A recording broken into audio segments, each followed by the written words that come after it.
Séance ordinaire du 20 avril 2015, avis de convocation à M. maire Jean-Guy Desrosiers et aux conseillers M. Gaston Morin, M. Gaston Caron, M. Yves Gendreau, M. Michel Mercier, M. Marc Lorrain et M. Rémy Langevin. Une séance ordinaire du conseil municipal de la ville de Montmagny se tient à l'hôtel de ville ce lundi 20 avril à 20h. Le projet d'ordre du jour suivant est proposé suivant l'ajout des objets 2015-171 à 2015-173.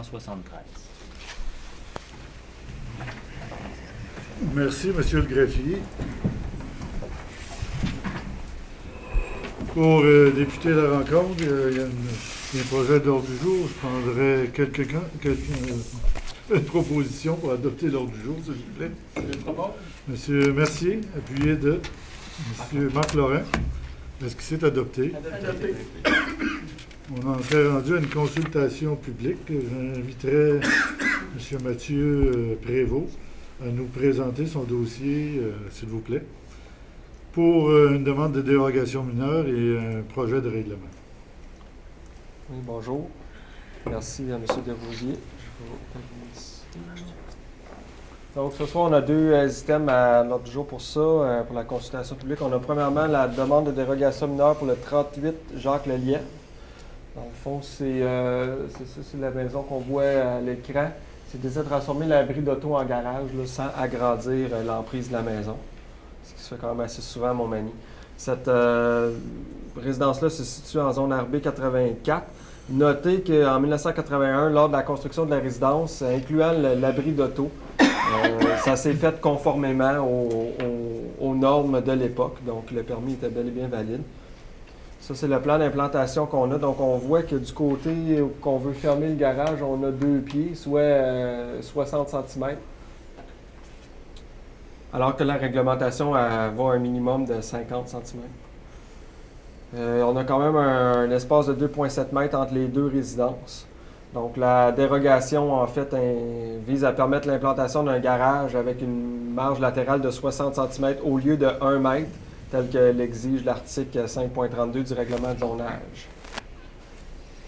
La recommandation du service de l'aménagement et du CCU, c'est une recommandation favorable. On ne vient pas agrandir l'emprise du bâtiment comme tel, on vient juste mettre des murs et une porte de garage sur l'abri d'auto existant.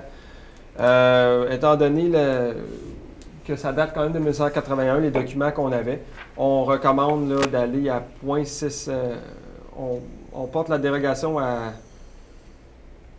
Comme aucun plan de localisation ne vient confirmer la distance réelle, nous recommandons de conserver une marge de manœuvre de 10 cm, portant la dérogation à 0,5 m au lieu de 0,6 m tel que demandé. Comme on avait discuté là, cet après-midi. C'était ça pour la dérogation mineure pour la rue Jacques-Lelièvre. Je pense pas qu'il y ait personne qui a des questions à poser parce que je regarde dans la salle et il n'y a personne qui a manifesté d'intérêt, donc on va passer au point suivant. Pas de problème. Dans le fond, le point suivant, c'est peut-être une dérogation. C'est pas une dérogation, on vient modifier le zonage au centre-ville, donc au coin Saint-Thomas puis la rue Mai. Ça, c'est en zone CBP13. C'est pour une compagnie là, de construction qui veut construire un édifice de 6 logements situé sur le terrain identifié à l'écran. Dans le fond, ce qui arrive sur ce terrain-là, c'est qu'on a comme il est à cheval sur un zonage. Alors, on a un terrain avec 2 zones, ce qui est comme un peu une anomalie. En fait, là, l'objectif là-dedans, c'est en zone CBP13, c'est la zone plus commerciale centre-ville.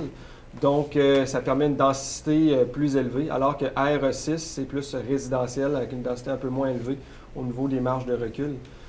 Ça, c'est le comparatif, là. Fait que dans le fond, on aimerait ça, avec ce projet-là, mettre tout le terrain en zone CBP13 où on a des marges latérales et arrière à 0, avec puis une marge avant à 1,5 m, ce qui respecte l'implantation traditionnelle du centre-ville.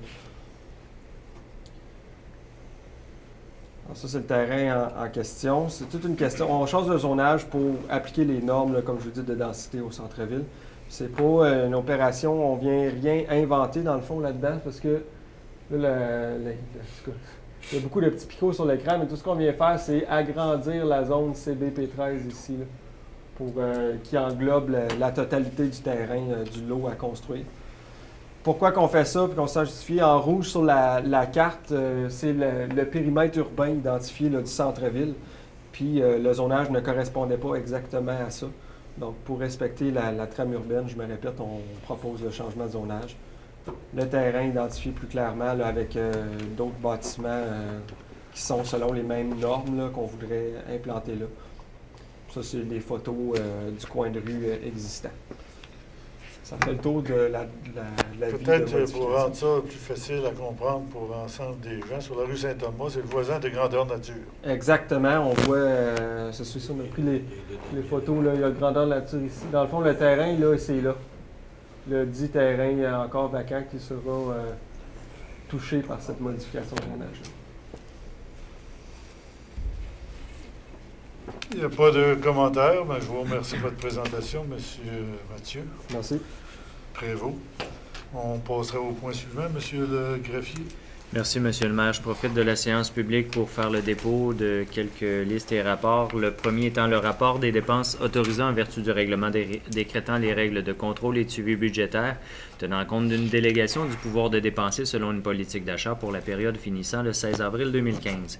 Également, je dépose la liste datée du 16 avril 2015 énumérant les personnes engagées en vertu du pouvoir délégué au directeur général conformément à l'article 73.2 de la loi sur les cités et villes. Je dépose également le registre daté du 14 avril 2015 énumérant les occupations du domaine public autorisées en vertu du règlement numéro 1066 concernant l'occupation du domaine public de la ville de Montmagny. Également, il y a dépôt et présentation du rapport annuel 2014 de la ville de Montmagny et finalement dépôt et présentation du rapport financier et du rapport du vérificateur externe pour l'exercice financier de la ville de Montmagny se terminant le 31 décembre 2014. Concernant le dépôt sur le rapport des dépenses, bien, comme à l'habitude, je vous dis toujours que ça a été vérifié et évalué par les membres du conseil et les dépenses étaient conformes. Pour ce qui est de la liste des personnes engagées aussi, et pour ce qui est aussi de l'occupation du domaine public. Pour ce qui est du dépôt et présentation du rapport annuel, je vais me joindre à M. André Lévesque, qui est notre directeur aux finances, pour vous faire la présentation en premier lieu du rapport, d'une synthèse du rapport annuel et en deuxième partie, avec André, on va présenter le rapport des états financiers de la ville de Montmagny pour l'année 2014. Donc, je rejoins André sur le champ et on va commencer à procéder à la présentation du rapport annuel, une synthèse du rapport annuel.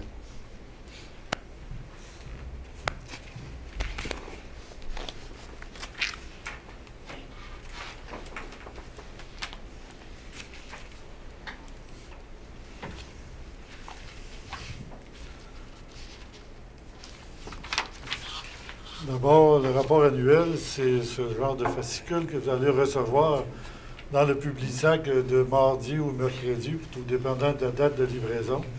Ça va être inclus avec le journal municipal pour vous permettre de le feuilleter au complet. Mais ce soir, je vais faire juste une synthèse pour ne pas... parce que vous laissez le plaisir d'aller regarder les autres éléments qui sont à l'intérieur du rapport annuel. Donc, je vais commencer premièrement par... nous situer par rapport aux objectifs qu'on vise et par rapport aussi à la mission et à nos valeurs. Au niveau de notre vision, au niveau de la municipalité, c'est faire de Montmagny une ville de référence en matière de développement et de croissance afin de la rendre attrayante sur le plan culturel, sportif et économique. Pour ça, on s'est donné une vision, c'est de faire en sorte que Montmagny soit une ville de centralité qui, tout en offrant un service de qualité aux citoyens, participe au développement économique de façon dynamique et diversifiée, tout en favorisant la création et le maintien d'emplois de qualité. Et pour faire ces choses-là, c'est valable aussi pour toute l'équipe municipale, ainsi que le conseil municipal. On s'est donné des valeurs qui sont l'intégrité, le respect, l'esprit d'équipe, la qualité du service rendu, confiance, ça veut dire faire confiance et avoir confiance. Et au niveau de l'esprit d'équipe, mais c'est aussi valable pour l'ensemble des citoyens parce que pour bâtir une ville, on ne peut pas le faire simplement avec l'appareil municipal. Ça dépend, pour avoir une bonne dynamique, il faut avoir une participation de la communauté de citoyens, autant ceux qui sont bénévoles que ceux qui sont des entreprises et qui sont des gens d'affaires. On a besoin de tous ces gens-là pour bâtir une ville d'avenir dynamique et très, très bien structurée. Donc, au niveau des orientations du conseil municipal, le conseil municipal a maintenu ses objectifs et ses orientations qui sont le service à la clientèle. On la met toujours en premier lieu parce que pour le conseil municipal, le service offert à la clientèle, c'est un élément essentiel et très important à notre structure. L'amélioration de la qualité de vie des familles et des personnes âgées, l'amélioration et le maintien de la qualité des services aux citoyens, tout en se souciant de la capacité de payer des contribuables, le développement de la ville dans le but de permettre la création d'emplois de qualité et de protéger l'environnement. Donc, c'est des choses qui, une sur l'autre, sont en lien. Ce qui m'amène à vous présenter ce qui est contenu dans le rapport annuel aussi concernant les éléments ou les événements majeurs de l'année 2014. Sans contredit, en premier lieu, assurément, on doit parler de l'ouverture de la bibliothèque municipale. C'est un dossier qu'on travaille au niveau du conseil municipal depuis l'année 2006. Donc, on est très heureux qu'en 2014, le 27 et le 28 septembre, après de nombreuses années d'attente, d'efforts et de travail, on a procédé à l'ouverture officielle de la bibliothèque municipale de Montmagny. Et sur la photo, vous voyez la coupure du ruban. La photo de gauche, vous voyez le lien entre les générations, deux jeunes qui travaillent, une personne plus âgée qui consulte des volumes en arrière. Donc, c'est pour donner toute la plage de la clientèle attendue à la bibliothèque. La photo du centre nous montre tous les bénévoles qui travaillent ou qui donnent du temps pour opérer cette bibliothèque-là. Il y en a une multitude qu'on remercie. Et à votre droite, c'est l'œuvre qui a été installée avec le pourcentage du ministère de la Culture pour pouvoir donner une œuvre d'art qui est en lien avec la bibliothèque. C'est la genèse du savoir avec ses branches et toutes ses complexités. Donc, c'est l'ouverture de la bibliothèque municipale. L'autre présentation qui est dans les domaines plus majeurs, c'est la présentation du centre d'entraînement de service des incendies. On est les seuls à l'est de Québec à posséder un centre d'entraînement de cette qualité. Et vous savez, avec les événements qu'on a connus dans l'est, à l'est de Rivière-du-Loup, je pense que d'avoir des pompiers sur appel très bien formés, c'est nécessaire pour assurer la sécurité des citoyens. Et ce module d'entraînement a été accrédité par l'École nationale des pompiers du Québec. Donc, ce qui nous permet, nous, de donner des cours et d'accréditer ces cours-là. Et le service incendie s'occupe de la gestion des cours pour l'ensemble de la MRC. Et ce bâtiment-là est disponible pour l'ensemble de ceux qui voudraient le louer pour s'en servir à type de formation, que ce soit Rivière-du-Loup, Saint-Georges ou d'autres municipalités qui n'ont pas ce type d'équipement-là. Nous, notre équipement est disponible pour l'ensemble de ces gens-là. Pour ce qui est de la vitalité économique, en 2014, la valeur déclarée des travaux de rénovation a été de 23 543 000, avec l'ajout, ce qui est important, de 33 résidences unifamiliales, d'une résidence multifamiliale sur le territoire. La moyenne annuelle est de 25. L'an passé, on a eu 33, donc c'est toujours en positif. Tout ça pour des constructions résidentielles de 7 571 000. Quant aux sommes injectées dans le commercial pour construire ou rénover, ont été de 5 300 000. Et dans les d'autres domaines, on ne les a pas tous répertoriés pour donner des investissements majeurs. Pour les travaux d'immobilisation, l'an passé, on a fait des travaux pour 5 596 000. Donc, si on les énumère rapidement, l'avenue Jacques-Cartier, la rue Corriveau, la rue Gendreau, ainsi qu'une partie de la place des Meuniers et de la rue Saint-Louis, entre autres, ont, entre autres, été refaites entièrement, soit l'aqueduc, égouts, chaussées, trottoirs, drainage, et ou en bonne partie, bordure et pavage. Donc, ces rues-là ont été reconstruites l'an passé. La rue Jacques-Cartier, très tôt, au mois de mai, pour permettre, parce qu'il y avait le palais de justice qui s'installait juste voisin, et on voulait que la rue soit à l'image du nouveau palais de justice. Pour ce qui est des travaux supplémentaires, je pense qu'on est rendu. Ça fait le tour de la synthèse du rapport annuel. Le rapport annuel complet, vous allez le recevoir, comme je l'ai dit tout à l'heure, dans le Publisac de cette semaine, que je demanderai peut-être à André de procéder au rapport financier du 31 au 31 décembre 2014. Merci, M. le maire. Donc, bonsoir à tout le monde. Bonsoir, messieurs les conseillers. Donc, le rapport financier au 31 décembre 2014 a été audité par la firme de vérification externe Raymond Chabot Grant Thornton. Cette firme a émis un rapport d'audit sans réserve, lequel conclut que le rapport financier de la Ville de Montmagny au 31 décembre 2014 reflète adéquatement les activités financières de la Ville, le tout en conformité avec les lois et les règlements qui régissent les villes au Québec. Donc, sans plus tarder, on va tomber un peu dans les chiffres. Donc, si on compare les résultats réalisés comparativement au budget qui a été adopté en décembre 2013, on peut voir que les revenus de fonctionnement se sont élevés à 19 474 000 $, soit 6 % de plus que ce qui était prévu au budget. On va venir un peu plus loin là, aux justifications de ces écarts. Donc, au niveau des revenus de fonctionnement, c'est presque 1,2 million de plus que ce qui était prévu. Au niveau des charges de fonctionnement, c'est-à-dire les dépenses d'opération courantes, c'est 328 000 $ de plus que ce qui était prévu au budget. Donc, ces dépenses-là s'élèvent à 16 423 905 $.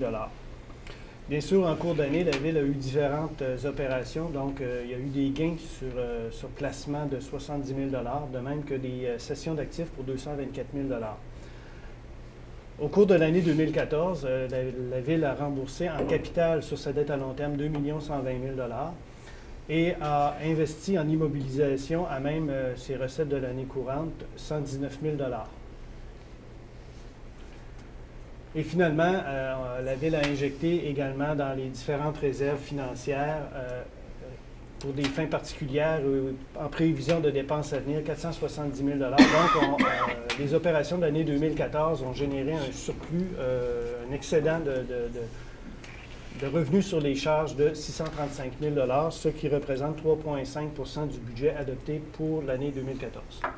Ça, en considérant, parce qu'au niveau des revenus, ça a eu un impact, les changements qui ont été apportés au niveau de la TVQ. Avant ça, ça s'indiquait directement dans nos revenus, mais maintenant, c'est un crédit qu'on reçoit quand on fait des dépenses. Pour l'année 2014, c'était 62,8 puis 30 ou 32 pour ce qu'on devait. On avait une économie de 32 %. Et pour l'année 2015, on en parlera en 2015, c'est différent aussi, mais pour 2014, c'est sûr que ça amenait une diminution de revenus.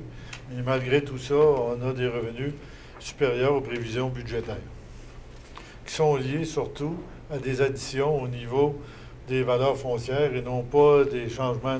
Le taux de taxe, l'augmentation de taux de taxe en 2014 était de 0,9, il n'était même pas de 1 %. Donc, ce n'est pas cette valeur-là qui a fait grimper les revenus, mais c'est plus un nouveau garage, une nouvelle bâtisse, des nouveaux investissements au niveau de la municipalité. Donc, si on prend la ventilation des recettes plus en détail. Oui. Donc, au niveau des taxes foncières, on parle des taxes foncières et des tarifs pour les services municipaux. Ils se sont élevés à 15 255 000 en 2014, comparativement à un budget prévu de 14 884 000. C'est 370 000 $ de plus que ce qui était prévu. Au niveau des paiements en lieu de taxes, ce sont les paiements que le gouvernement du Québec verse à la Ville de Montmagny pour ses immeubles, comme s'ils payaient des taxes finalement. Il y a un certain pourcentage qui est couvert par ces enlieux de taxes-là. Donc, la Ville a encaissé 1 196 000 $ pour ces immeubles-là, c'est 90 000 de moins que ce qui était prévu au niveau des prévisions budgétaires. Au niveau des transferts, c'est 895 000 qui ont été perçus comparativement à un budget prévu de 400 000 Les transferts, ce sont des paiements qui sont faits également par le gouvernement du Québec, mais en support à la Ville, lorsque la Ville doit prendre une dette au nom du gouvernement du Québec. Là, on parle des programmes Préco, PIQM principalement. Là. Mais à l'intérieur de ça, dans les transferts, il y avait le TVQ aussi. Le TVQ également. Qui nous faisait, bon an, mal an, entre ce qu'on dépensait et ce qu'on avait précédemment, un manque à gagner à peu près de 450 000 Là, ce que vous faites, vous comparez l'année 2013 avec 2014. Effectivement, en 2013, au niveau des transferts, oui. On avait 1 687 000 de transferts, alors qu'il ne reste que 895 000 en 2014. C'est effectivement le paiement en compensation de la TVQ payée qui a été coupé par le gouvernement là, pour l'année 2014. Au niveau des services rendus, ces services-là, c'est tous les services qui sont rendus à la population, aux visiteurs, autres que de nature de taxes foncières ou de services là, pour les immeubles. Donc, c'est 1 346 000 c'est 136 000 de plus que ce qui était prévu au budget. Les services rendus, on va couvrir là-dedans les services de loisirs, les services qui sont donnés par le service des travaux publics, taille de bordure, etc.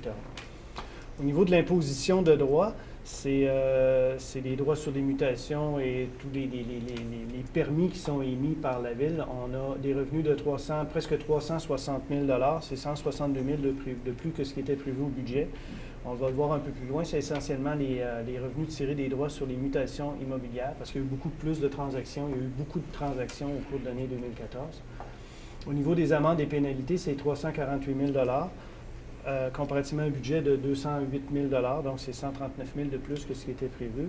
Et finalement, au niveau des revenus d'intérêt sur les sommes qui sont placées par la Ville de Montmagny aux différentes institutions financières, c'est 186 000 qui ont été tirés au cours de l'année.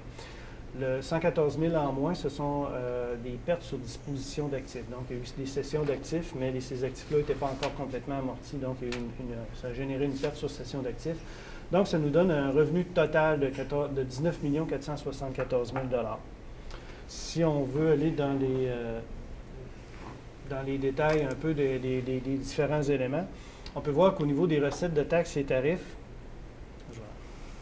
c'est 370 000 de plus que ce qui était prévu au budget. Essentiellement, c'est dû, comme M. le maire le soulignait, à la croissance des valeurs foncières de différents immeubles sur le territoire. Les valeurs foncières se sont accrues de 2,5 parce que c'est des nouvelles constructions et des rénovations d'immeubles. Comme on le disait, il y a quand même près de 34 immeubles résidentiels qui ont été portés au rôle au cours de l'année 2014. Les compensations pour les enlieux de taxes, comme je le disais tout à l'heure, c'est 90 000 de moins. Au niveau de l'imposition de droits, on en a pour 273 000. Comme je le disais, les droits sur les mutations mobilières ont généré 134 000 de plus en revenus que ce qui était prévu. Intérêts, amendes et pénalités, c'est en grande partie, ce sont les frais tirés par la Ville pour l'offre de la Cour municipale commune. Donc, on a une Cour municipale régionale. Donc, à chaque dossier qui est référé à la Cour municipale, lorsque ça concerne d'autres municipalités ou la Sûreté du Québec, il y a des revenus qui sont tirés des opérations de la Cour municipale. Quand on parle des travaux pour raccordement au réseau des nouvelles constructions, effectivement, comme je le disais, on a eu des nouvelles propriétés, puis il y a aussi des nouveaux établissements commerciaux. On pense aux concessionnaires sur le boulevard Taché-Ouest, par exemple, qui ont payé pour être raccordés au réseau d'aqueduc et d'égouts.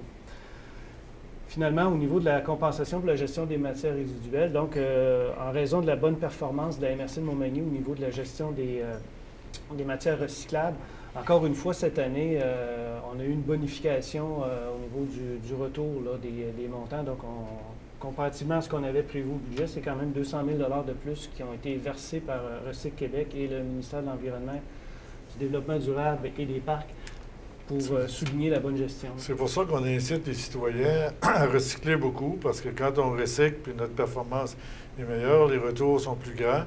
Puis cet argent-là, on est mis en réserve pour pallier à ce secteur d'activité-là. Donc, ça nous permet de garder les tarifs à un taux qui est sans trop d'augmentation. Cette année, ça ne va pas augmenter du tout.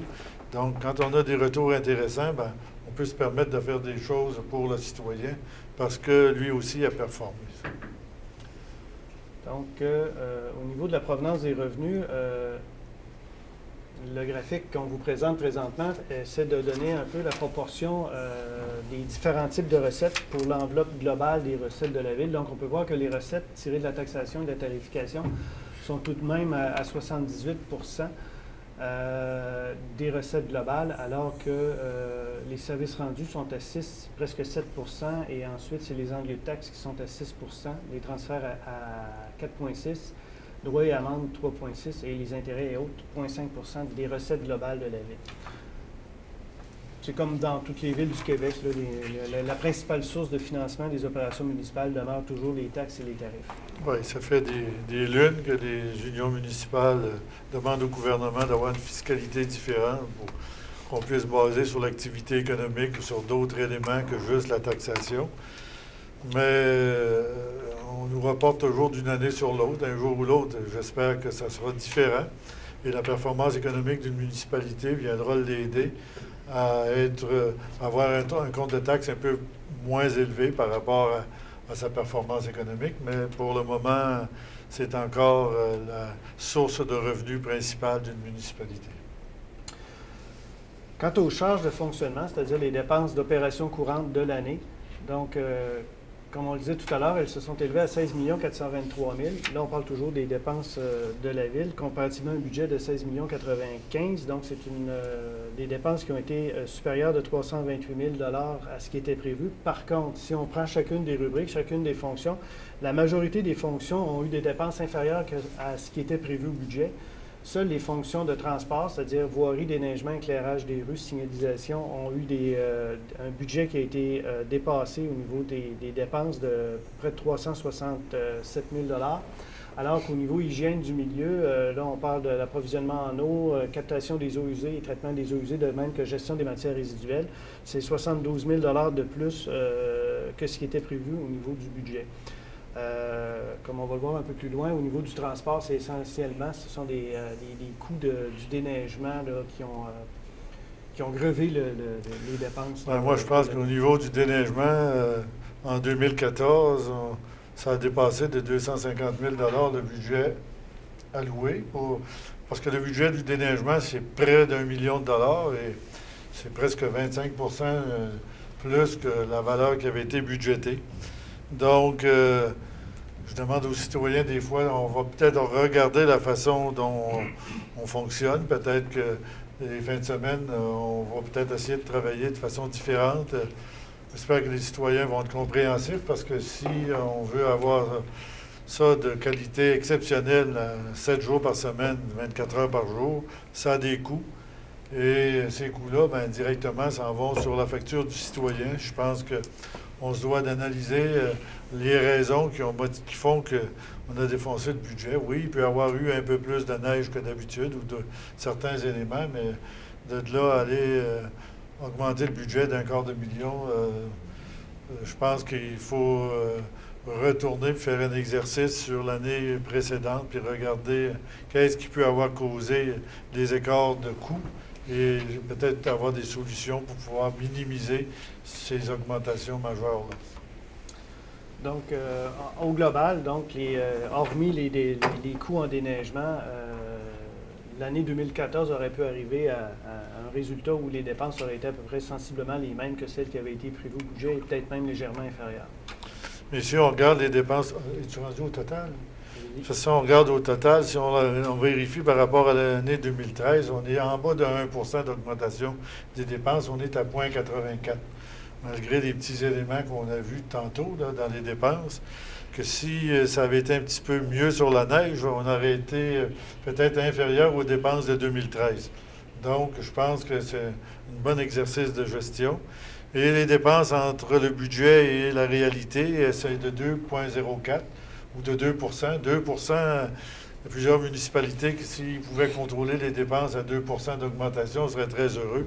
Donc, pour nous, on devrait être très heureux des résultats parce que je pense que c'est un exercice où tout le monde a fallu qu'ils mettent l'épaule à la roue pour garder les dépenses dans une croissance contrôlable et contrôlée.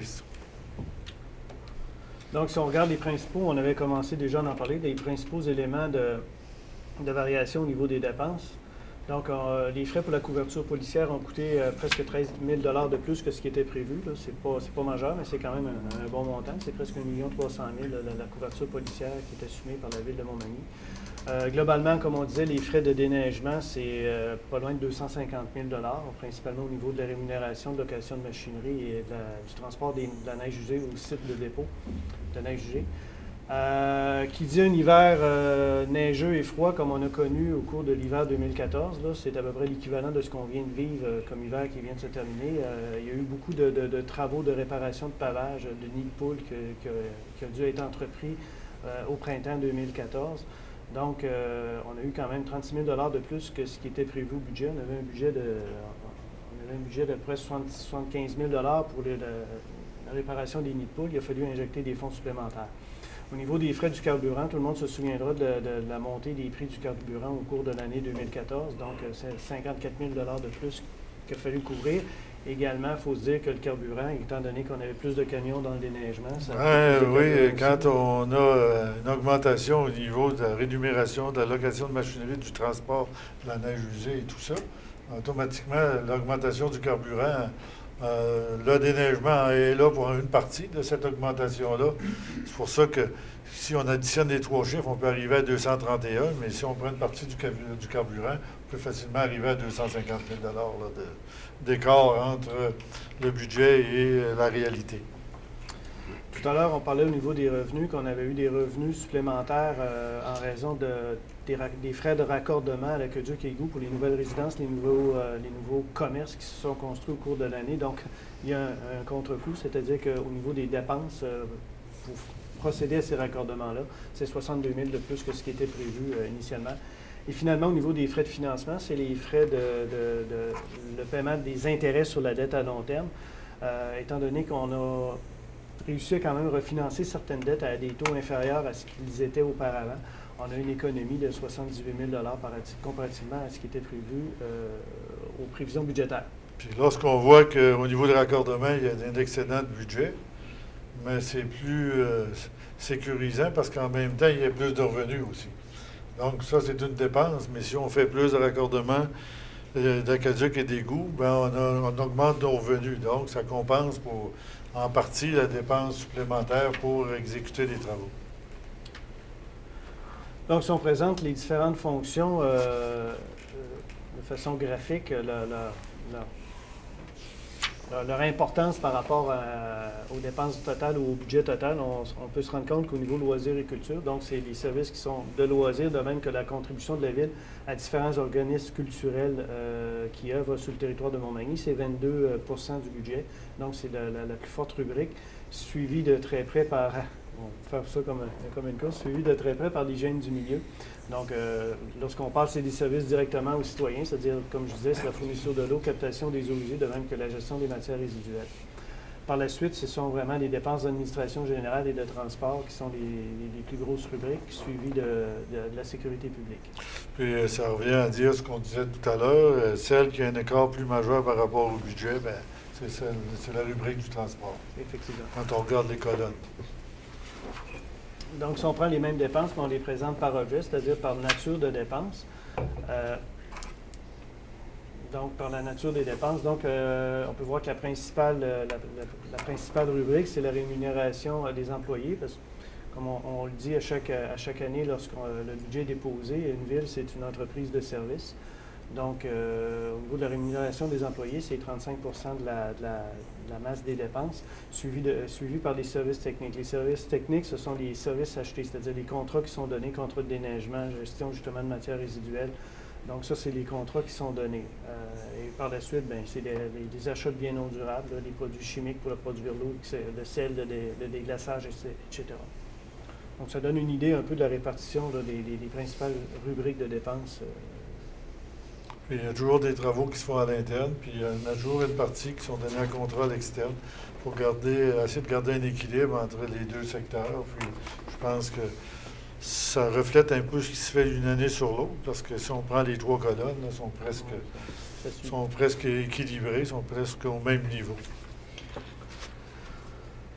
Donc, si on pense au budget des dépenses en immobilisation, donc on vient de parler des dépenses d'opération courante. Donc, au niveau des dépenses en immobilisation, comme M. le maire l'a souligné tout à l'heure, c'est quand même presque 5 600 000 qui ont été investis en immobilisation au cours de l'année 2014.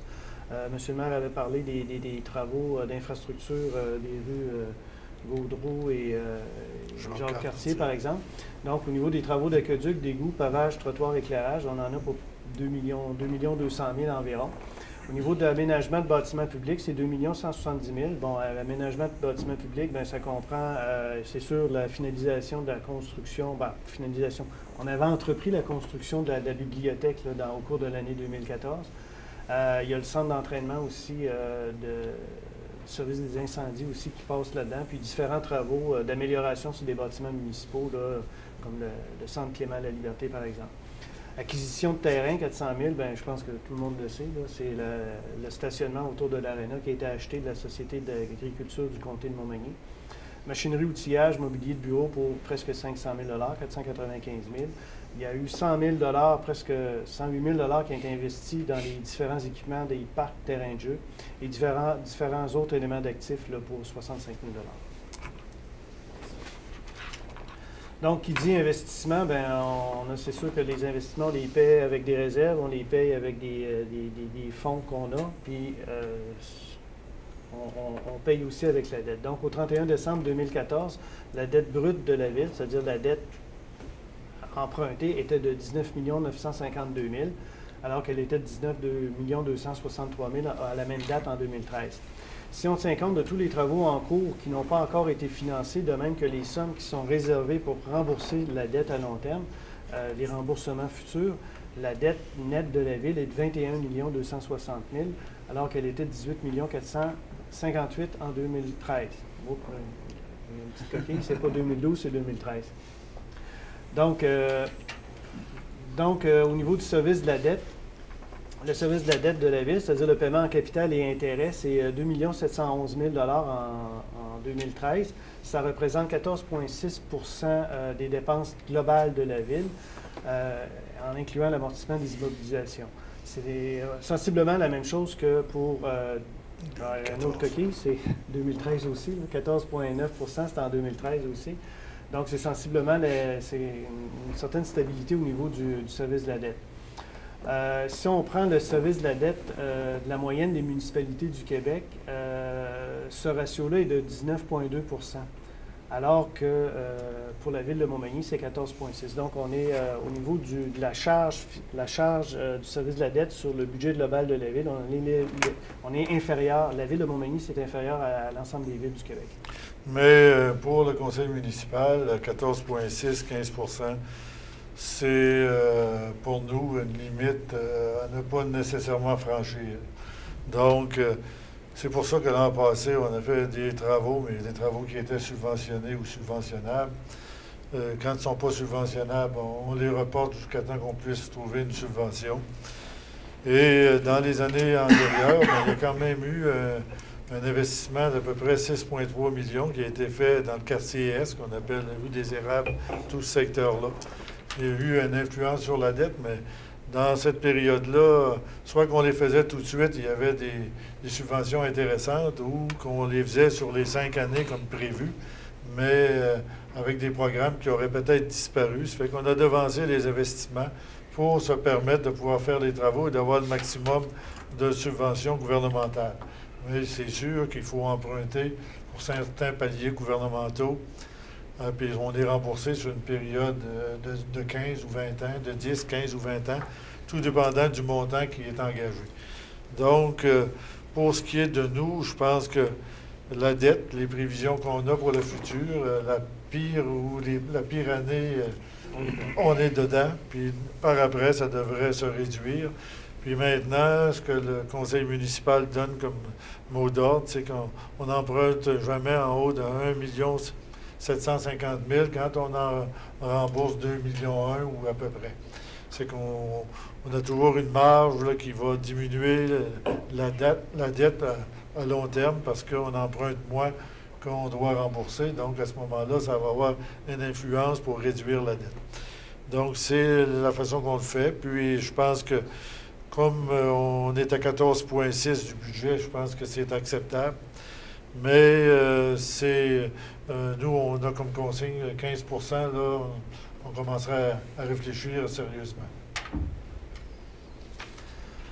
Donc, finalement, si on tient compte des surplus et des réserves disponibles à la Ville de Montmagny au 31 décembre 2014,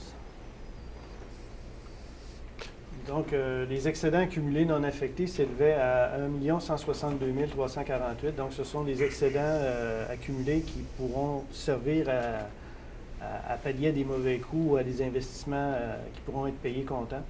La Ville de Montmagny s'est dotée également d'excédents accumulés au cours des années. Là. Chaque année, il y a des sommes qui ont été affectées à des dépenses précises ou à des dépenses prévisibles. Donc, on peut donner à titre d'exemple la vidange des bassins de traitement des eaux usées. Ça coûte pas loin de 400 000 à chaque vidange. Ça revient à peu près aux 3 ans. Donc, annuellement, il y a des sommes qui sont affectées, donc qui sont réservées au paiement de cette dépense-là. Donc, ça fait partie un peu des excédents affectés. Donc, oui, il y a des excédents accumulés, non affectés et affectés, puis des réserves financières. Mais ça, c'est notre police d'assurance du futur. Si on tenait ça trop bas et qu'il y avait un changement de taux d'intérêt drastique, ça pourrait nous mettre un peu en problématique. Donc, la façon de pouvoir se protéger, c'est d'avoir un portefeuille qui nous permet d'avoir des réserves pour pallier aux imprévus.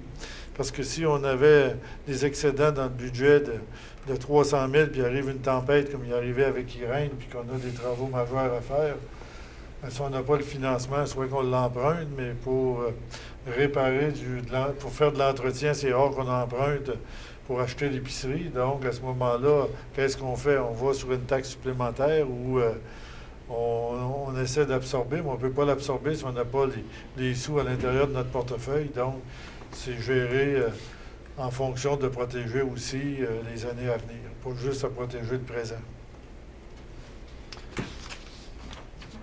Donc, pour moi, ça ferait le tour au niveau des états financiers, des chiffres. Je pense que, globalement, je fais le porte-parole des gens du Conseil. Je pense que quand on a fait le budget en 2013 pour l'année 2014, on a toujours d'avoir une provision dans notre surplus accumulé pour protéger le budget, d'avoir un budget équilibré.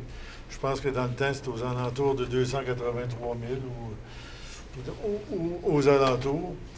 Et on a réussi à avoir un budget avec un dépassement de 600 000 qu'on considère comme étant raisonnable, mais pas exceptionnel, mais raisonnable, ce qui représente à peu près 3,2 du budget global. Donc, 3 de surplus pour un budget de presque 20 millions, c'est pas complètement indécent d'avoir un surplus de cet ordre-là.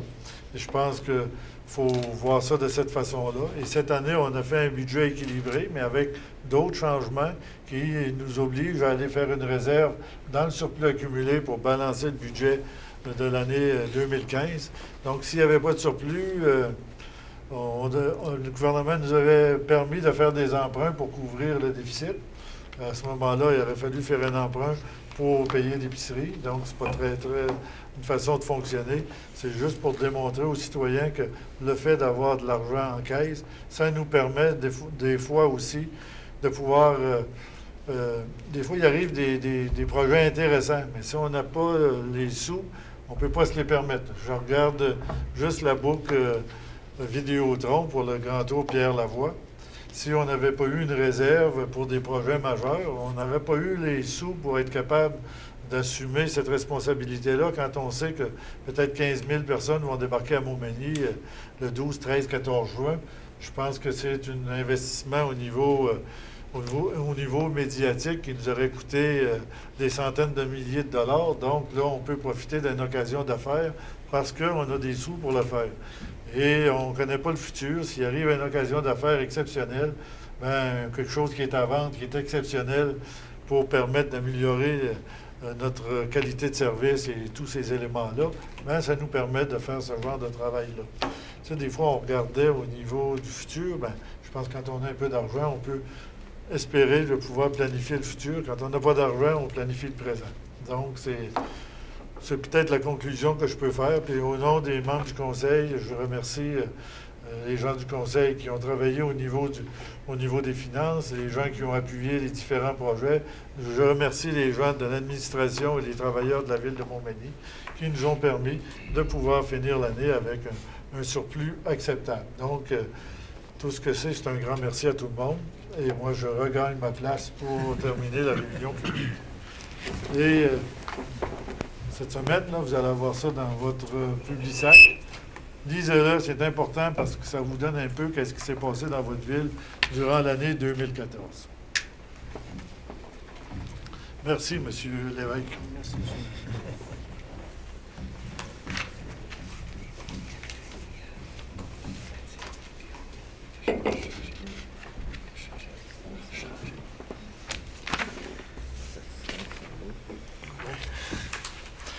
On en serait rendu à la...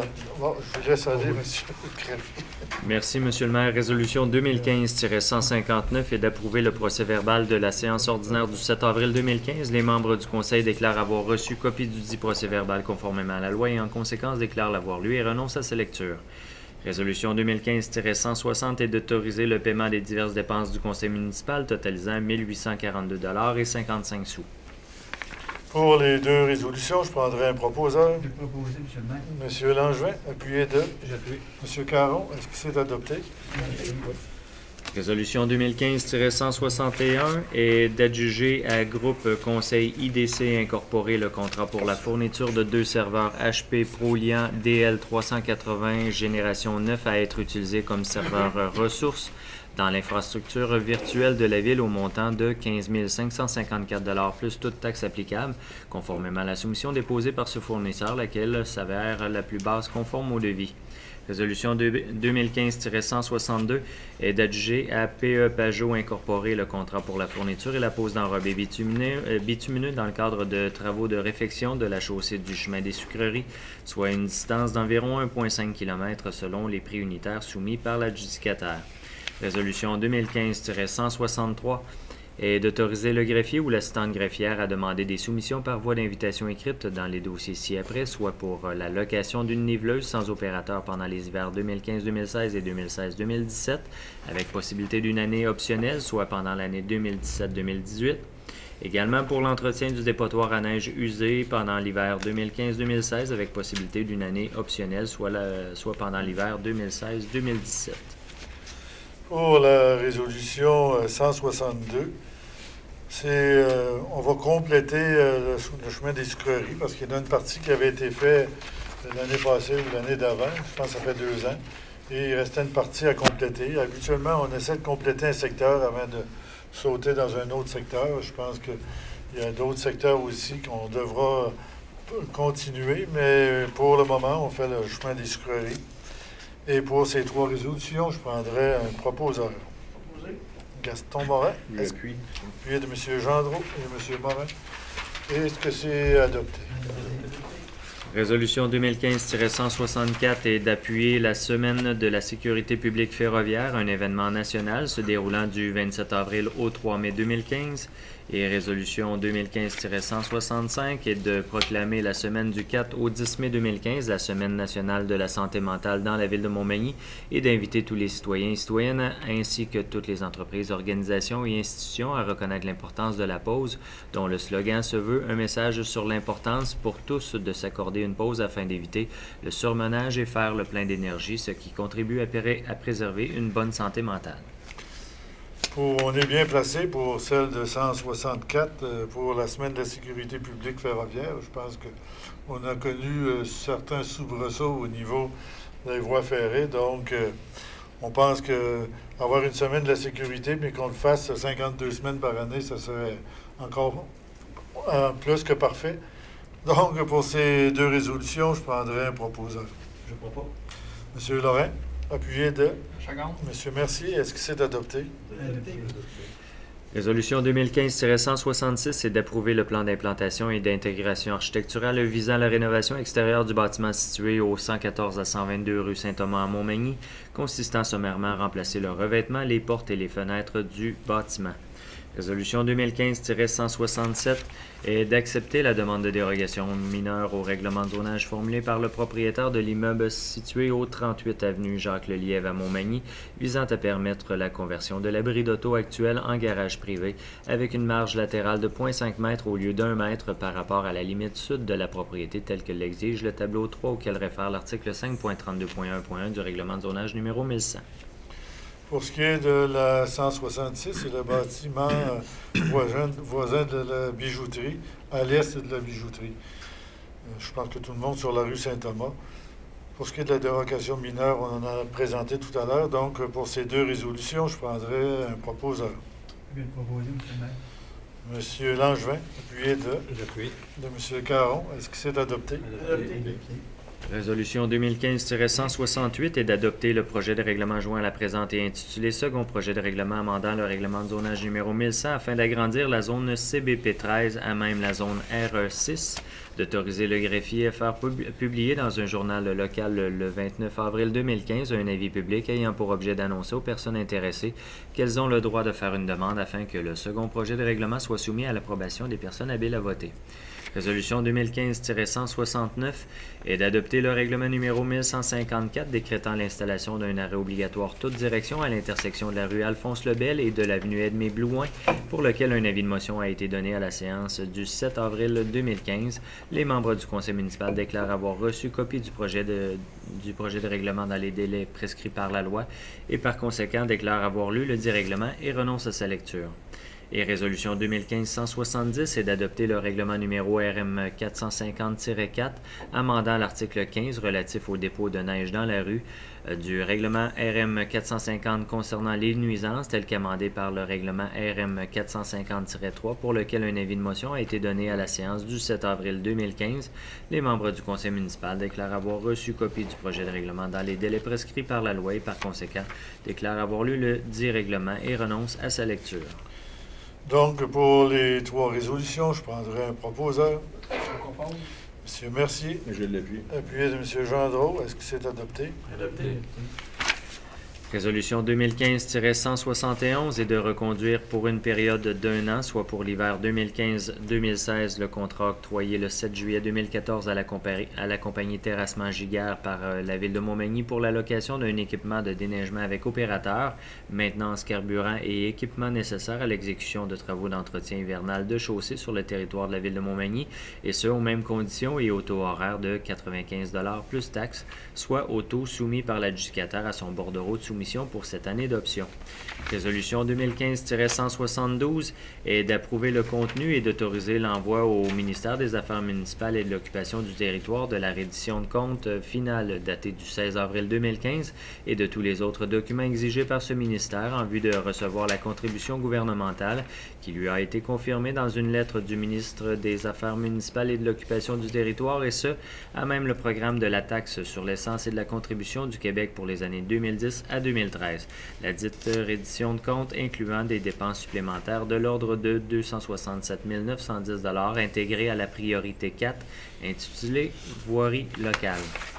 Résolution 2015-173 est d'accepter les modifications proposées en date du 17 avril 2015 au recueil des délais de conservation des documents de la Ville de Montmagny pour y intégrer les règles de conservation spécifiques aux documents du service de protection contre les incendies, tel qu'il a été approuvé le 6 septembre 2001, plus spécifiquement au niveau des règles de conservation numéro 1421, 2421, 2431 et 2432, et d'autoriser Maître Félix Michaud, greffier directeur des affaires juridiques, à signer les documents requis en vue de l'approbation des dites modifications par Bibliothèque et Archives nationales du Québec.